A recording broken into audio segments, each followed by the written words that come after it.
Hi students, Unit 5ல நம்ம அடுத்ததாக பார்க்க போகிற டாபிக் என்ன அப்படின்னா design for manufacturability. The circuits can be optimized for manufacturability to increase their yield. Yield means தமிழில் சொல்லணும் அப்படின்னா மகசூல். இந்த விவசாயம் பார்க்கும்போது நிறைய விளைஞ்சிருக்குன்னு சொல்லுவாங்க பார்த்தீங்களா, அது அந்த மாதிரி. அப்போ என்னென்னா பேட்ச் ப்ரொடக்ஷன், லட்சக்கணக்கான ப்ராடக்ட் செய்யும்போது அந்த ஒரு சிப்பில் வந்து மோர் நம்பர் ஆஃப் ஐசி இருக்கும். கிட்டத்தட்ட என்னது around billion number of transistors are there in a single chip. அந்த டிரான்சிஸ்டர் வந்து என்னது, அதில் இருக்கக்கூடிய எரர்ஸ், அந்த டிரான்சிஸ்டர் ஃபேப்ரிகேஷனில் இருக்கக்கூடிய நம்பர் ஆஃப் ஃபால்ட்டி டிரான்சிஸ்டர் ரொம்ப கம்மியாக இருந்துச்சு அப்படின்னா ஈல்டு வந்து பெட்டர் ஈல்டு, நல்ல good transistors are more quantity than faulty transistor. அதுதான் என்ன அப்படின்னா yield. So this can be improved by different ways. அது என்னென்ன அப்படின்றத இப்போ பார்ப்போம். ஃபஸ்ட் ஒன் என்ன அப்படின்னா ஃபிசிக்கல் லெவல். ஃபிசிக்கல் லெவல் அப்படின்றது இந்த லேஅவுட் லெவல், சரிங்களா? ஸோ மாஸ்க் லெவல், லேஅவுட் லெவல்னு சொல்லுவாங்க. At the physical level the yield and hence manufacturability can be improved by reducing the effect of process details. இப்போ வீடெல்லாம் கட்டும்போது அந்த லேஅவுட் லெவல்லே இருக்கக்கூடிய எல்லா ஃபால்ட்டையும் நம்ம என்ன பண்ணணும், பக்காவாக முடிச்சிடணும். அந்த லேஅவுட்டில் எந்த ஒரு பிரச்சனையும் இருக்கக்கூடாது. அதில் ஏதாவது சின்ன மைனர் ஃபால்ட்ஸ் இருந்தால் அதை பின்னாடி ரெக்டிஃபை பண்ணிக்கலாம் அப்படின்ற ஒரு ஐடியாவோட பில்டிங் கட்டணும் அப்படின்னா அது ரொம்ப கஷ்டமாக போயிடும், ரிஸ்க்காக போயிடும், சரிங்களா? அந்த மாதிரி மாஸ்க் லெவலில் என்ன பண்ணணும், இருக்கக்கூடிய எல்லா இம்ப்ரூவைஸ்டு ஆக்ஷனையும் என்ன பண்ணணும், எடுத்துடணும், சரிங்களா? ஸோ அதுக்கு என்ன பண்ணணும் அப்படின்னா we have to follow the design rules, layout design rules. நம்ம ஃபஸ்ட் யூனிட்டில் பார்த்தோம்னா லேஅவுட் டிசைன் ரூல்ஸ். ஒரு வெல் இருக்குன்னா வெல்லோட சைஸ் இவ்வளோ இருக்கணும், வெல்க்கும் காண்டாக்டுக்கும் இடையில இவ்வளோ சைஸ் இருக்கணும், வெல்லுக்கும் ஆக்டிவ் டிஃபிஷனுக்கும் இடையில இவ்வளோ ஸ்பேஸ் இருக்கணும், வித் இருக்கணும், இப்படிலாம் பார்த்துருப்போம் தெரியுங்களா, அந்த இது, சரிங்களா? ஸோ இப்போ we have to follow the design rules in better way, சரிங்களா? The following list representatives increasing the spacing between the wires. இப்போ ரெண்டு வயர் இருக்குன்னு வச்சுக்கோங்க, இது ஒரு வயர், இது ஒரு வயர். இது ரெண்டுக்கும் இடையில வந்து ஸ்பேஸ் ரொம்ப அதிகமாக இருந்துச்சு அப்படின்னா இது வந்து என்ன பண்ணும், there is less chance for short circuit defect. Space நிறையா இருக்கனால இந்த வயர் என்ன ஆகாது, ஷார்ட் சர்க்யூட் ஆகாது. ஸோ இது ஒரு விதம். ஆனால் வந்து ரெண்டு வயர் இடையில ஸ்பேசிங் அதிகமாக இருந்துச்சுன்னா ஏரியா இன்க்ரீஸ் ஆகும். பட் அது ஒரு ட்ராபேக்காக இருந்தாலும், but for better yield we have to produce better good chip. இந்த ரெண்டு ஸ்பேஸ் இடையில என்ன பண்ணணும் அப்படின்னா லேஅவுட் நல்லா ஸ்பேஸ் விட்டோம் அப்படின்னா இது ரெண்டு இடையில என்ன எரர் வராது, ஷார்ட் சர்க்யூட் எரர்ன்றது வராது, சரிங்களா? தென் அதுக்கப்புறம் increase the overlap of layers around the contacts and vias.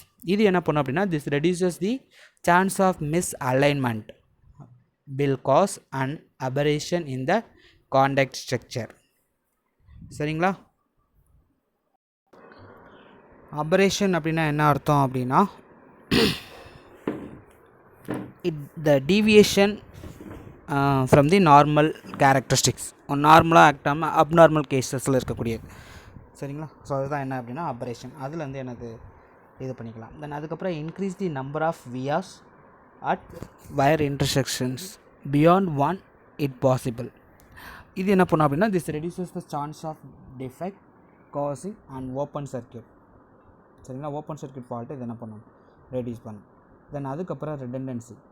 இது என்ன அப்படின்னா ஸ்பேர் பார்ட்ஸ் மாதிரி, சரிங்களா? the redundant structures can be used to compensate for defective components on a chip. for example, சில memory arrays வந்து நீங்கள் என்ன பண்ணுறீங்கன்னா ஃபேப்ரிகேட் பண்ணும்போது எக்ஸ்ட்ரா ரோஸ் அண்ட் காலம்ஸோட என்ன பண்ணிக்கணும், ஃபேப்ரிகேட் பண்ணணும். அப்படி எக்ஸ்ட்ரா ரோஸ் அண்ட் காலம்ஸோட ஃபேப்ரிகேட் பண்ணும்போது ஏதாவது ஒரு மெமரி பேங்க் ஃபால்ட்டாக இருந்துச்சு அப்படின்னா எக்ஸ்ட்ரா இருக்க ரோஸஸ் நம்ம என்ன பண்ணிக்கலாம், யூஸ் பண்ணிக்கலாம், சரிங்களா? இப்போ எக்ஸாமுக்கு வரும்போது 2 பென் வச்சுக்கிங்க, ஏதாவது ஒரு பென் எழுதலை அப்படின்னா ஸ்பேர் பென் எடுத்து யூஸ் பண்ணிக்க தெரியுமா, அந்த மாதிரி, சரிங்களா? Similarly, if the memory has many banks, one or more are found to be defective, they can be disabled, possibly even under the software control. சாஃப்ட்வேரில் யூஸ் பண்ணி நம்ம இந்த சிப்பெல்லாம் ரன் பண்ணும்போது பார்த்தோம்ல, பேங்க் 0 பேங்க் 1 பேங்க் 2ன்னு, சரிங்களா? ரெஜிஸ்டர் பேங்க், அந்த மாதிரி நம்ம என்ன பண்ணிக்கலாம், டிஃபெக்டிவ் ரெஜிஸ்டர் பேங்கை தூக்கிட்டு வேறு ஏதாவது அடிஷ்னலாக இருக்கக்கூடிய ரெஜிஸ்டர் பேங்கை யூஸ் பண்ணிக்கலாம். தென் அதுக்கப்புறம் power. So elevated power can cause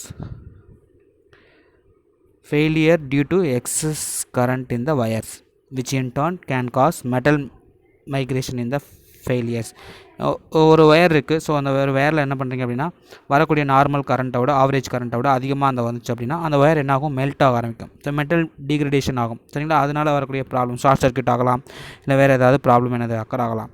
அப்போ என்ன பண்ணணும் அப்படின்னா in addition high power devices raise the temperature, also degrading the device performance and over time causing device parameter going to shift from normal values.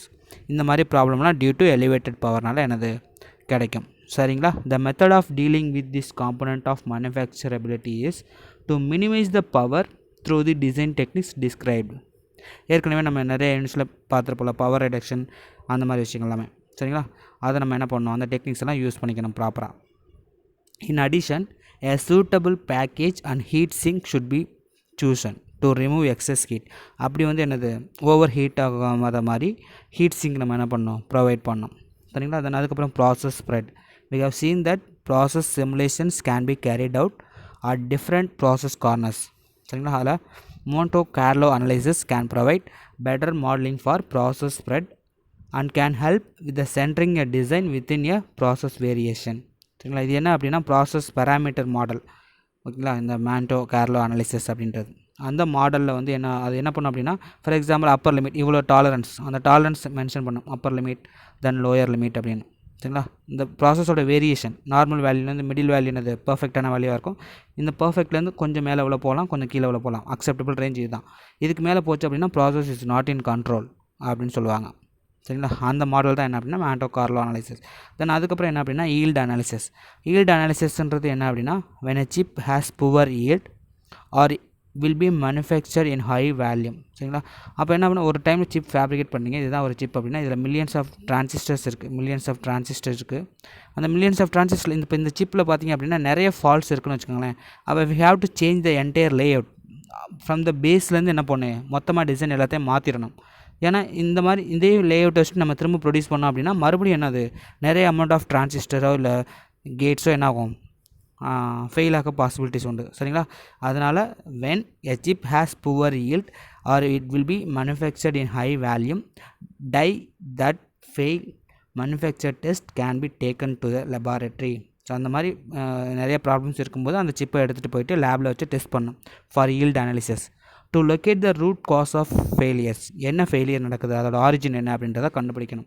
if particular structures are determined to have caused many of the failures, the layout of the structures can be redesigned.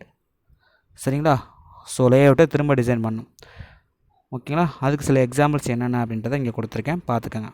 சரிங்களா? For example first example பார்த்தீங்கன்னா during volume production of ramp up for Pentium microprocessor the silicide. சரிங்களா?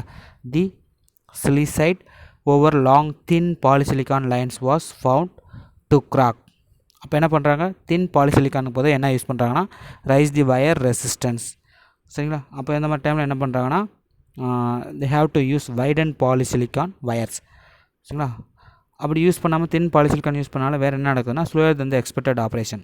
நம்ம expect பண்ணுற ஸ்பீடை விட கம்மியாக operate பண்ணுது because of the cracked chips. ஓகேங்களா? இதெல்லாம் பார்த்துக்கணும். So these are the design for manufacturability techniques. Syllabus முடிஞ்சது. சரிங்களா? ஸோ விஎல்எஸ்ஐ டிசைன் சிலபஸ் முடிஞ்சது. ஏதாவது சில டாபிக்ஸ் திரும்ப நடத்தணும்னு நினச்சிங்க அப்படின்னா அந்த டாபிக் என்னென்ன அப்படின்றத கூகுள் கிளாஸ் ரூமில் போஸ்ட் பண்ணுங்கள். we will see again. Thank you.